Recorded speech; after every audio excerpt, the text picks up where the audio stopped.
Welcome back. Every weekday on the show, we try to separate the facts from the fiction surrounding the new coronavirus. This is when we're bringing your questions to the experts. And tonight, we're joined by Haven for Hope CEO Kenny Wilson. Kenny, thank you for joining us. And the very first question that I have, this is not so much from the viewers, are what is the situation tonight at Haven for Hope? Well, I'm in my office on the campus tonight, and I walked through the campus just a few minutes ago. It's all calm. Saw families out enjoying the nice weather. People are aware of what we're going through, but I think I know they tell me they feel safe here. They see the steps we've taken to protect them and protect our staff and protect the campus, and I get a sense of, get words of appreciation about that. That's good. First question from a viewer. Have members of your team noticed a spike in the number of people experiencing homelessness? No, we haven't seen a spike. We've seen some trickle up, and I think that that homelessness still exists. There's still a lot of high numbers for every city. Our belief is right now that people have they know about the coronavirus issue. I think some have hunkered down, to put it that way. And that could be with some friends, with some acquaintances, with family that perhaps from which they've been estranged. And we don't see any kind of uptick in it. Our campus is full. All of our beds are taken. We still have a large group here, but not any particular uptick right now. Well, they were full before this even started, though, correct? Before the coronavirus scare. Yes, we've been full, beyond full, for a while, and we have actually closed our intake. Did that just a few days ago, and the purpose of that, it was a hard decision for us, but the purpose was to acknowledge that we've got an issue going on in our community. This was a way to kind of hold fast what we have. Protect the campus, protect those who are here, and have less potential community spread from that source. Next question is, how early did Haven start preparing for this pandemic? We've been, I can't even count the days and weeks now. We started on this many weeks ago when it was still, I would say, kind of some people not particularly worried about it, but we have such a duty here. We have so many people here that we're charged to take care of them. We felt we had to get on top of this. We have made many changes in how we operate, every one of which is about doing better at protection, at safety, at cleaning, and being prepared for what we all know about right now. You mentioned that you've closed your doors for intake. The next exception is you've closed your doors for intake. What are the exceptions? And I'm just curious, have you ever closed intake before in the history of Haven for Hope?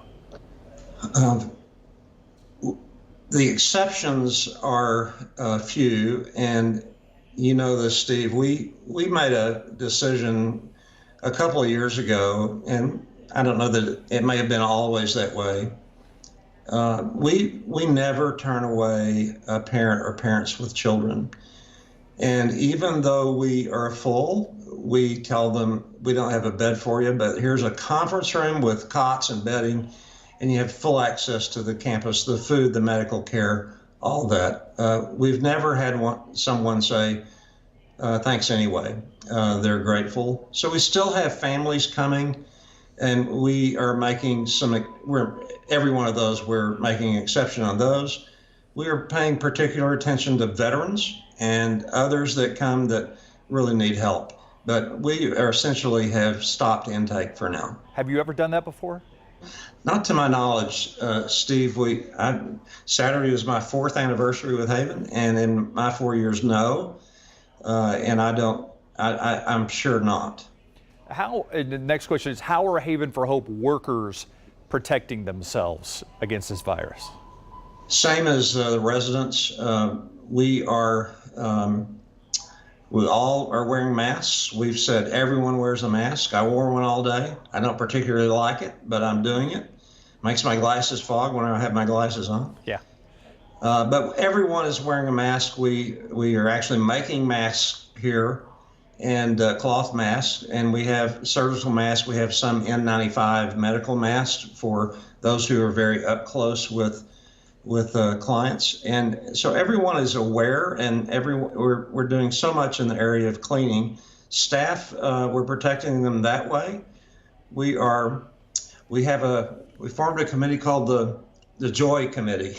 We are saying to them, we're going to figure out ways to really take care of you and have some fun with us. We are rewarding people with gift cards when we see them doing some extraordinary work, which goes on every minute. We're taking care of the staff. We communicate with them.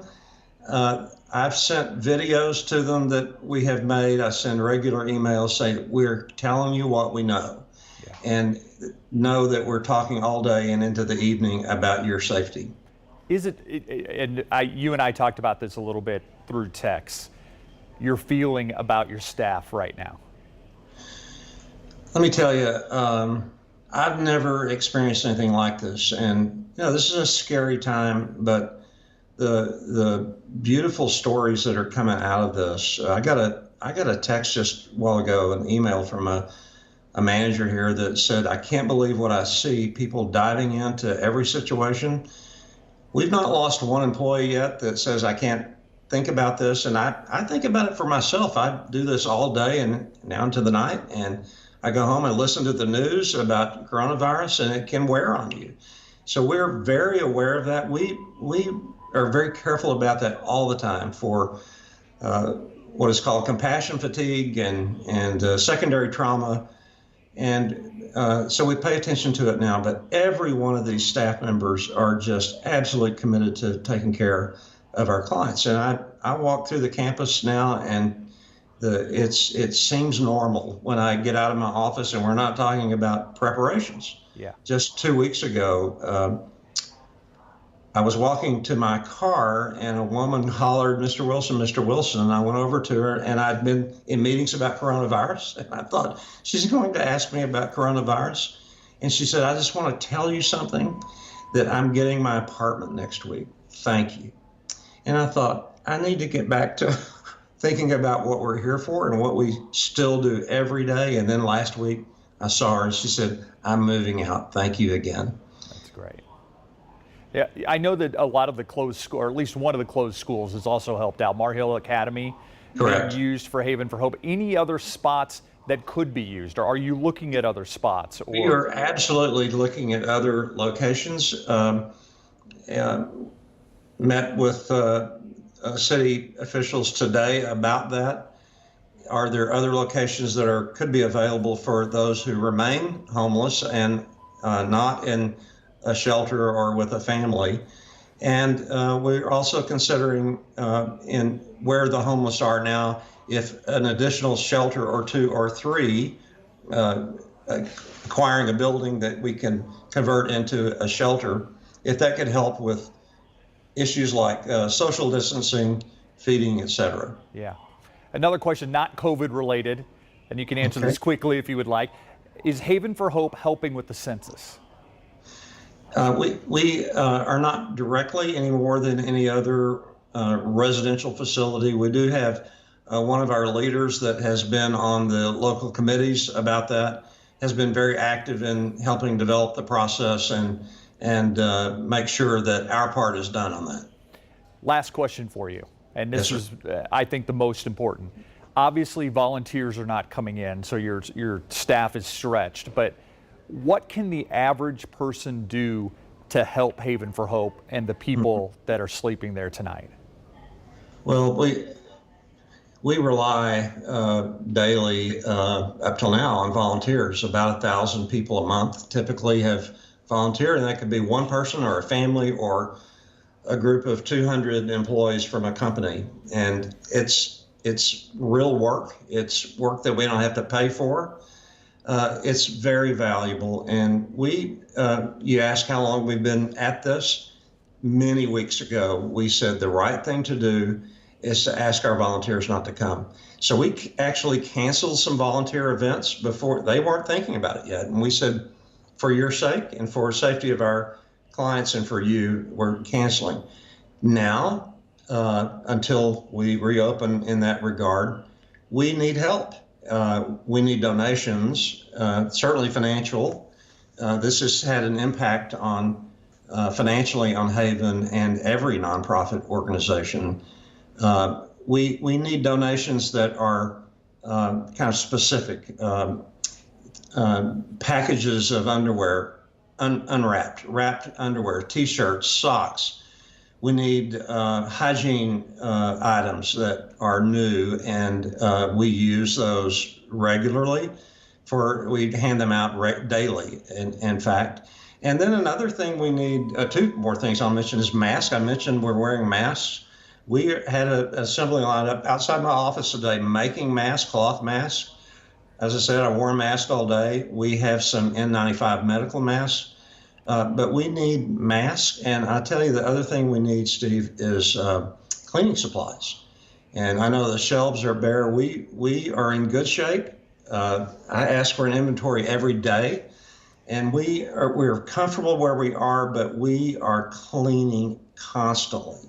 We think that's one of the main tools against coronavirus for our population. And so anything anyone can help us with, from paper towels to hand sanitizer to disinfectant solution, we would love to have it. Yep. And just to reiterate with the clothes, they need to be new. They need to be in the package new, because you just can't take donated clothes these days because you don't know the source. We can't, and we don't know the source, and we don't want to delineate, well, we don't want this and we don't want that. And we just don't want our staff, another protective measure that we decided upon. We don't want our staff handling used clothing, used personal items that could, not likely, but could possibly even make them uncomfortable doing so. Yeah. Kenny Wilson, the CEO and president of Haven for Hope. Thank you for your time, Kenny. I appreciate it. Thanks, Steve. Thank you for your help. You bet. We'll be right back.